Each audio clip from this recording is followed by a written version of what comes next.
Paulo era uma pessoa que tinha um sonho bem específico, ele queria ser pizzaiolo na sua cidade no interior. Só que tinha um problema, Paulo não tinha grana nenhuma para construir uma pizzaria. E para conquistar esse sonho ele teve uma ideia. Pensou, por que eu não vou no banco, pego o dinheiro emprestado, assim eu uso esse dinheiro para construir a pizzaria, para fazer minha operação e para vender pizzas, e no futuro eu pago esse dinheiro pro banco, com os juros. Então, ele fez isso, foi até o banco, pegou dinheiro emprestado e construiu a pizzaria que ele tanto sonhava. Passado 2 anos, Paulo já tinha quitado todas as dívidas que tinha com o banco, e agora ele tinha uma operação funcionando. Isso foi só uma história para você entender a importância do crédito, dos empréstimos que os bancos podem oferecer para a população, porque com esses empréstimos é possível que pessoas comuns possam pegar dinheiro e ter liquidez hoje para construir aquilo que elas precisam. E claro que a história é simplificada, não é tão simples assim de você pegar crédito com um banco. Você não vai simplesmente chegar lá e pegar 100 mil para construir uma pizzaria do dia para noite, sem nunca ter feito nada e nunca nem ter relacionamento com o banco. Mas esse já é um norte para a gente entender do que vamos falar aqui hoje. Bom, e toda essa história que eu contei aqui para você agora só se sustenta e só poderia acontecer se uma instituição financeira tivesse por trás, e de preferência uma instituição financeira grande, que tivesse a capacidade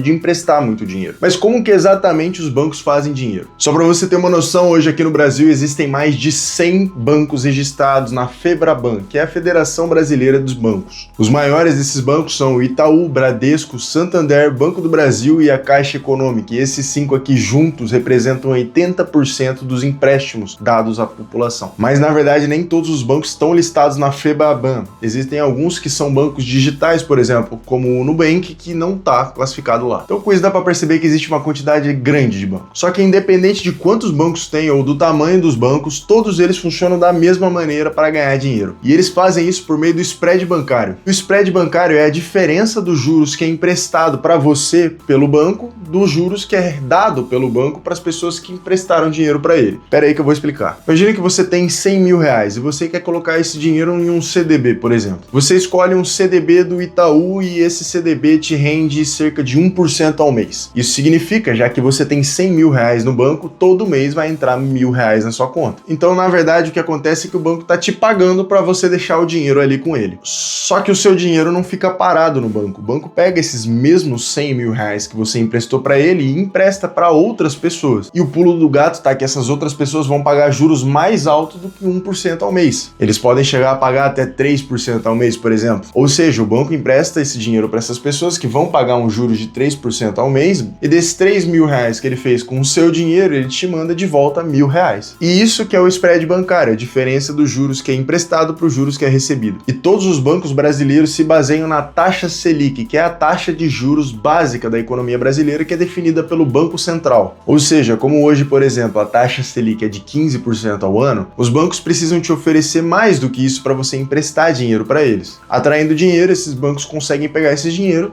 e emprestar para outras pessoas. E muitas pessoas falam por aí que os bancos ganham nos juros altos, mas na verdade não, porque se o juros subir de um lado, os juros vai subir do outro também. Então a diferença é o ponto-chave e não a taxa de juros real. E é por conta dessa atividade de emprestar o dinheiro de outras pessoas, porque o banco não empresta o próprio dinheiro só. Ele empresta na maior parte o dinheiro de outras pessoas, que o banco consegue literalmente criar dinheiro. E quando eu digo criar dinheiro, eu não estou querendo dizer o que o Banco Central faz. O Banco Central realmente consegue imprimir dinheiros, ele pode imprimir notas de dinheiro novas. Os bancos não podem imprimir notas novas, mas só o efeito multiplicador do crédito faz com que o dinheiro seja criado. E eu vou te explicar como é que isso funciona. Imagina que você deixa 100 mil reais no banco. Eu estou precisando de um empréstimo para alavancar meus negócios e eu busco 100 mil reais no mesmo banco que você deixou os 100 mil reais. Então o banco intermedia, ele pega os seus 100 mil e me dá os 100 mil. Eu uso esses 100 mil reais para pagar uma construtora para construir uma nova loja para mim. O dono dessa construtora agora recebeu os 100 mil reais que eu tinha, que antes eram seus. Agora ele vai lá e pega esses 100 mil reais e coloca no banco. Ou seja, agora na sua conta tá mostrando que tem 100 mil reais. Na conta do construtor tá mostrando que ele tem 100 mil reais. E além disso, eu tenho uma loja construída de 100 mil reais.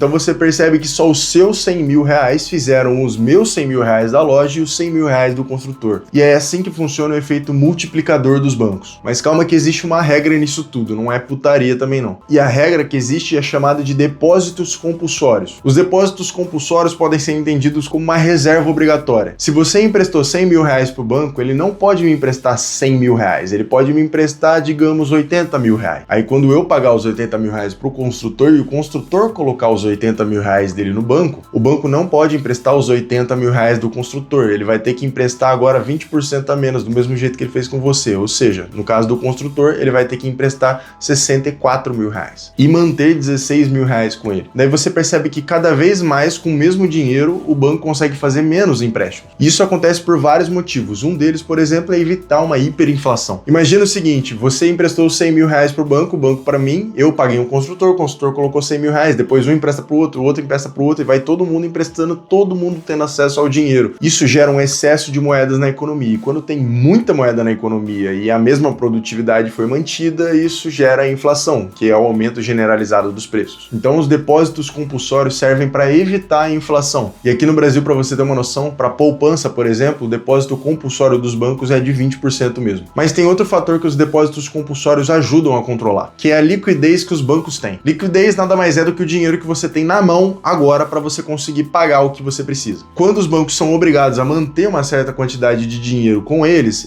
mantêm uma certa quantidade de liquidez. E o depósito compulsório ajuda nisso porque no passado já aconteceu de falta de liquidez gerarem crises gigantescas que assolaram países inteiros. Uma das mais famosas, por exemplo, que teve esse motivo como principal foi a crise do subprime de 2008, que aconteceu lá nos Estados Unidos. Resumidamente, o que aconteceu foi o seguinte, os bancos começaram a emprestar dinheiro descontroladamente, sem pensar se as pessoas conseguiriam pagar esse dinheiro de volta ou não. Principalmente emprestando para pessoas comprarem os imóveis. As pessoas colocavam esses próprios imóveis como garantia dos empréstimos que elas tinham acabado de pegar com o banco. Só que quando esses empréstimos ficaram descontrolados e os bancos começaram a emprestar para as pessoas que não tinham capacidade de pagar, o que aconteceu foi que os bancos começaram a tomar casas demais de pessoas, mas ter menos liquidez, ter menos dinheiro. Eles tinham muitas casas e pouco dinheiro. E percebendo isso, muitos investidores começaram a tirar os seus investimentos desses bancos. Com a informação se espalhando, as pessoas que tinham contas normais nesses bancos começaram a desconfiar da capacidade desses bancos de arcarem com as consequências. E também foram atrás de tirar o seu dinheiro desses bancos. O problema disso é que nenhum banco hoje tem a quantidade de dinheiro que todas as pessoas têm somadas nos seus saldos bancários. O banco tem menos dinheiro do que isso. E ele não é capaz de pagar se todo mundo for ao mesmo tempo tentar retirar o dinheiro dele. E isso chama corrida bancária. O que aconteceu foi que os bancos começaram a quebrar lá nos Estados Unidos. Um caso emblemático foi do Lehman Brothers, que não aguentou. Quebrou porque ele tinha uma participação gigante de empréstimos de imóveis. E praticamente do dia para a noite as pessoas que tinham dinheiro no Lehman Brothers acabaram perdendo tudo. Então os bancos, na verdade, são um sistema que só funcionam porque as pessoas acreditam que funciona. Se todo mundo quiser desesperadamente tirar o dinheiro do banco, ele não vai ter dinheiro para pagar todo mundo. E graças aos depósitos compulsórios, essas corridas bancárias, se forem de menores escalas, são controláveis. O problema são se elas saírem do controle, forem aquelas corridas bancárias que nem foi em 2008, que são gigantescas. Agora, as corridas bancárias menores, elas morrem pequenas mesmo porque o banco tem capacidade de dar o dinheiro para as pessoas quando elas quiserem tirar, se forem poucas pessoas. Então é assim, utilizando o seu dinheiro que os bancos fazem o dinheiro deles. Valeu!